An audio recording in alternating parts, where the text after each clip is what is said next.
Les petits lutins et le cordonnier. Il était une fois, dans un petit village niché entre collines et forêts, un cordonnier nommé Étienne. Étienne était un artisan talentueux, connu pour ses chaussures solides et élégantes. Mais les temps étaient durs, très durs. Malgré son travail acharné, il peinait à joindre les deux bouts.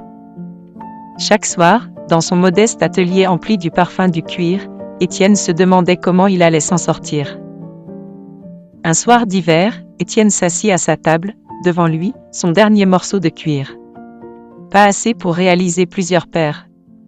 Juste une seule. Il soupira profondément. Ce sera notre dernier espoir, murmura-t-il à sa femme, Marie.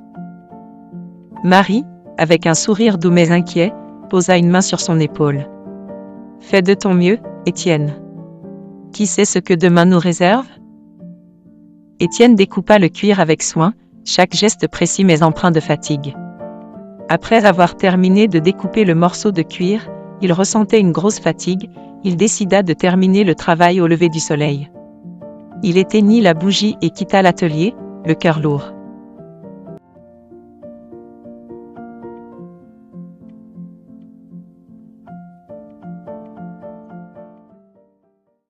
Le lendemain matin, une lumière douce baignait l'atelier. Étienne ouvrit la porte et s'arrêta net. Sur sa table, une magnifique paire de chaussures reposait. Il n'en croyait pas ses yeux. Les coutures étaient parfaites, les détails incroyables. C'était une œuvre d'art. Marie, viens vite. Regarde. Marie accourut et resta sans voix. Mais, qui aurait pu faire cela ? Ce jour-là, Étienne apporta les chaussures au marché. Le village était en effervescence, les enfants riaient, les marchands proposaient leurs produits, et l'air était empli d'odeurs alléchantes. Étienne installa les chaussures sur une petite table. Elles attirèrent aussitôt l'attention. Ces chaussures, elles sont parfaites. Je les prends. Avez-vous d'autres modèles ? Demanda une cliente enthousiaste. En un rien de temps, la paire fut vendue. Étienne gagna suffisamment d'argent pour acheter de quoi produire de nouvelles paires. Cette nuit-là, il découpa le cuir avec soin et laissa les morceaux sur sa table. Trop fatigué pour rester éveillé, il alla se coucher. Le lendemain matin, encore une surprise, 2 nouvelles paires de chaussures, encore plus belles que la première.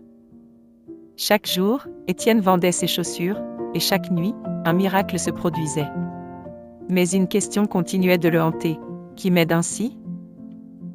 Une nuit, déterminé à percer ce mystère, Étienne se cacha derrière une étagère.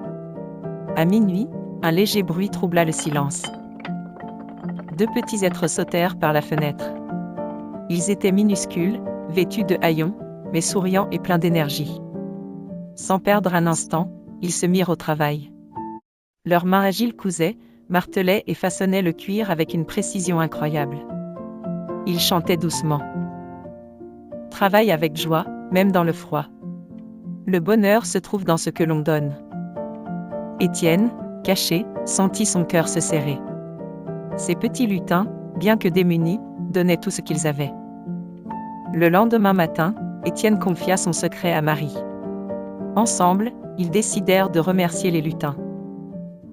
Ils confectionnèrent de beaux vêtements et de petites chaussures. Cette nuit-là, ils décorèrent l'atelier et déposèrent les cadeaux sur la table. À minuit, les lutins arrivèrent.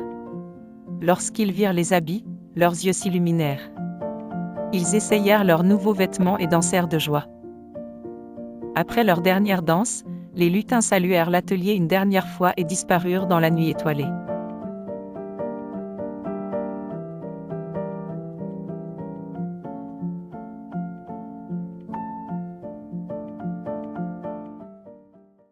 Le matin suivant, l'atelier semblait étrangement calme. Mais Étienne et Marie n'oublièrent jamais leur mystérieux bienfaiteur. Grâce à leur générosité, leur vie avait changé. Et vous ? Peut-être que la magie se trouve dans les gestes les plus simples, dans les cœurs les plus généreux. Souvenez-vous, un peu de gratitude peut illuminer le monde. Merci infiniment d'avoir regardé cette vidéo. À travers ce récit, nous avons appris que notre vie peut basculer du jour au lendemain. Rien n'est acquis, rien n'est facile, mais rien n'est impossible non plus. Les deux lutins nous ont montré que la générosité est une qualité précieuse. Elle n'est pas donnée à tout le monde, mais certaines personnes méritent d'être aidées, car elles savent donner sans compter. J'espère que cette histoire vous a plu et qu'elle vous a inspiré à être bienveillant envers les autres et à partager. Donner, ce n'est pas seulement offrir des choses matérielles. Un sourire est un don, un mot gentil est un don. Nous nous retrouvons dans 2 semaines pour un nouveau conte, L'héritier de l'ombre. En attendant, n'oubliez pas de vous abonner et de laisser un petit commentaire. Cela me fait toujours plaisir de vous lire. À très vite.